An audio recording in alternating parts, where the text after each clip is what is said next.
I think what strikes you here today is the anger, not so much amongst the opposition, you could have predicted that, but amongst the new generation, the 2019 Red Wall intake Tory MPs. They were the people who often told you they came in on Boris Johnson's coattails, but they feel particularly angry about the embarrassment of last week. Some of them talk about how a cost of living crisis and a sleaze crisis are two of the things they most fear in terms of the danger of losing their seats. And those two things seem to be coming along in parallel, and they don't think Boris Johnson is doing enough to combat the sleaze. Many of them said they wanted him in person here today. They wanted to hear him apologise. They thought that would actually have done quite a lot to put this thing to sleep for a while, but he chose not to do that.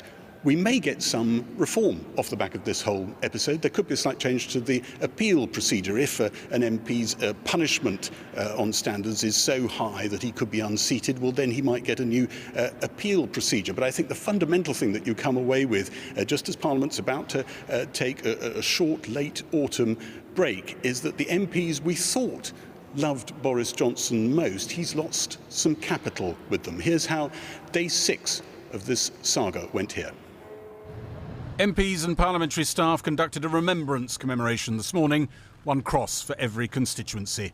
A dignified ceremony after an undignified week in which the government was accused of dragging Parliament's reputation down by trying to change the rules to spring one Tory MP from the punishment the independent standards procedure had handed down.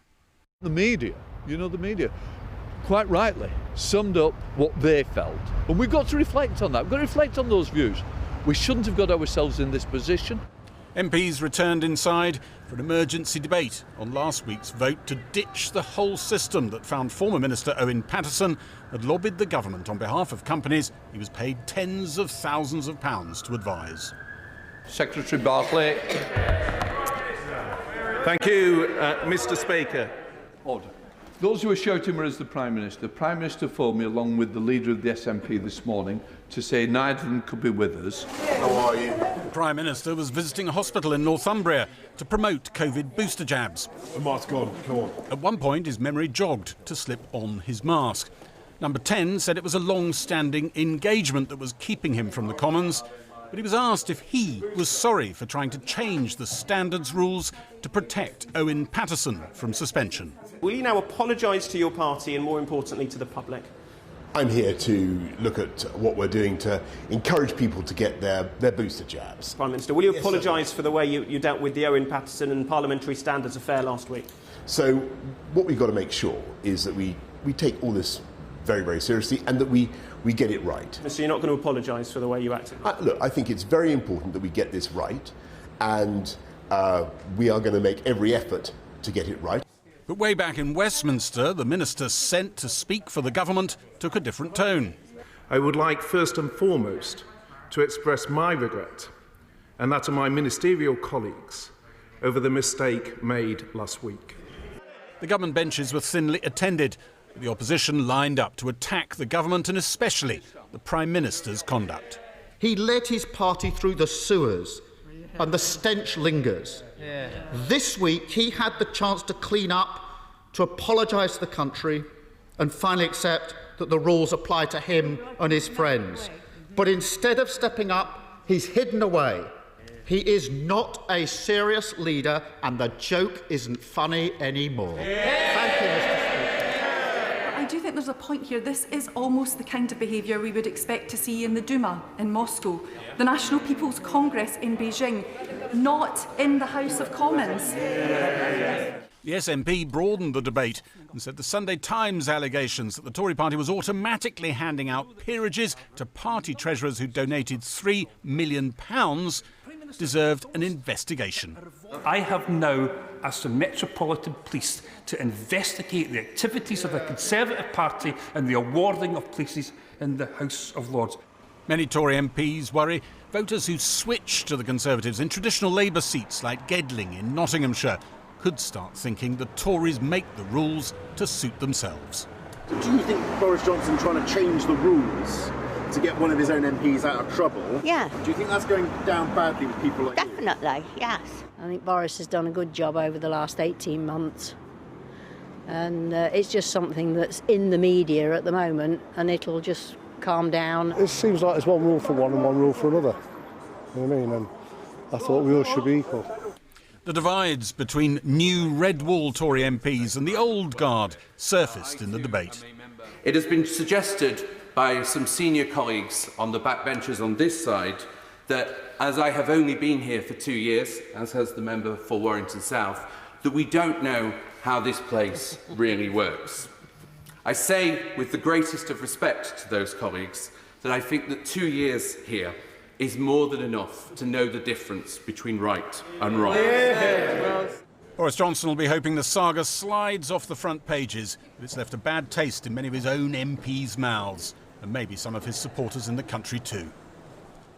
Gary Gibbon. Well, just before we came on air, I spoke to the MP Kevin Hollinrake, one of the few Conservative MPs to vote against the government's amendment last week.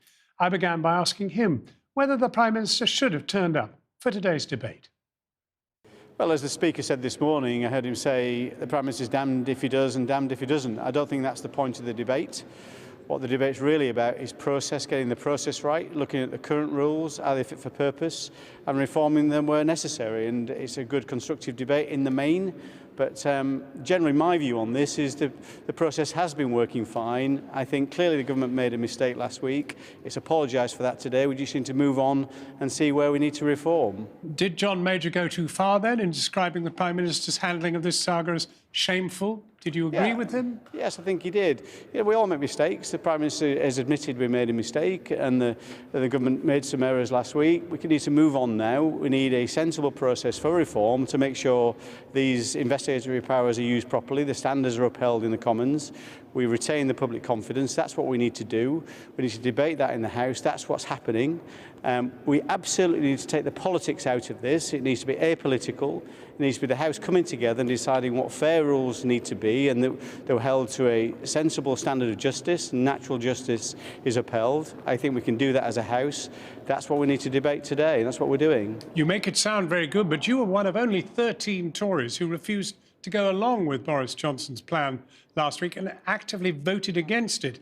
How damaging do you think the last few days have been, both for your party and for the Prime Minister? Well, it wasn't a good day, definitely, and the government's apologised for that. It's admitted it was wrong. I think we should move on from that. Yes, I didn't think it was right to effectively put a stay of execution on Sir Owen Paterson. I think it was clear from the report that he'd breached the rules. I think if anybody reading the report, I think, would assess its conclusions as being fair. I didn't think the amendment that the government had put together was right. It was a hand-picked committee picked by the government to try and review this process. That's not right either. This needs to be depoliticised. The government didn't do that last week. It is doing that now. It's doing this on a cross-party basis. I think we need as a House to come together and decide what the future rules should be, and that's what we're doing now. When you go back to your constituency up there in North Yorkshire at this weekend, you surely will probably find some of your constituents horrified at what's gone on this week. People do want to see that standards are upheld in Parliament. We need to put the rules in order. There are some concerns about process. Very valid concerns have been raised today in the Chamber. I've got to say, generally, I think the process isn't far off right, but we should also always look to improve things where there are shortcomings. Kevin Hollinrake, thank you very much indeed for joining us. Thank you. Thanks very much, John.